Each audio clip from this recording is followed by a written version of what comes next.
নমস্কার বন্ধুরা, শুভ দুপুর। তো বন্ধুরা, আজকে শরীরটা আমার বেশি ভালো নেই, কোমরে খুব ব্যথা হচ্ছে, আবার থেরাপি নিতে যেতে হবে। তো চটপট কী রান্না করব, তো ভাবছি ঘরে ডিম আছে, তো ডিম আমলেট করে তরকারি দেবো, তাই তোমাদের সঙ্গে শেয়ার করছি বন্ধুরা। এই যে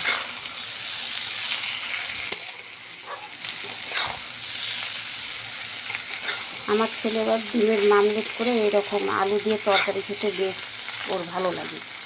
সকালে আমাকে বললো, মা একটু মাছ নিয়ে এসো, কিন্তু বন্ধুরা আমার শরীরটা আজকে ঠিক নেই, যেতেই পারলাম না। তো সরষার তেল বারণ, তো এই তো মেয়ে অর্ডার করলো ব্লিঙ্কিট থেকে, বললাম অর্ডার কর। তো যাই হোক বন্ধুরা, এখন ঘরে বসেই তো সব রকম জিনিস পাওয়া যায়, তোমরা সবাই জানো। তো কষ্ট করে আর যেতে হলো না, তাছাড়া আমার শরীরটা আজকে ঠিক নেই বন্ধুরা।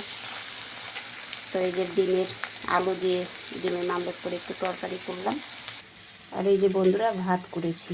আর কিচ্ছু করতে পারছি না, মানে আমার কোমরের এত ব্যথা হচ্ছে যে আমি দাঁড়িয়ে যে রান্না করব তা পারছি না। তাই কোনো রকম রান্না করলাম।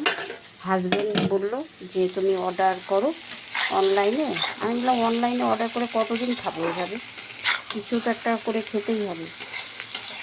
তাই জন্য এই যে তাড়াতাড়ি করে আবার শুয়েছিলাম, তারপরে উঠলাম, কষ্ট করে উঠে তারপরে এই যে একটুখানি ডিম ভেঙে মামলেট করে ছেলের জন্য তরকারি করলাম।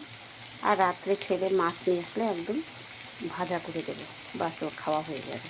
তো ভিডিওটা তোমাদের কেমন লাগলো অবশ্যই লাইক শেয়ার কমেন্ট করবে বন্ধুরা। আবার কোনো নতুন ভিডিওর সঙ্গে তোমাদের দেখা হচ্ছে। শুভ দুপুর।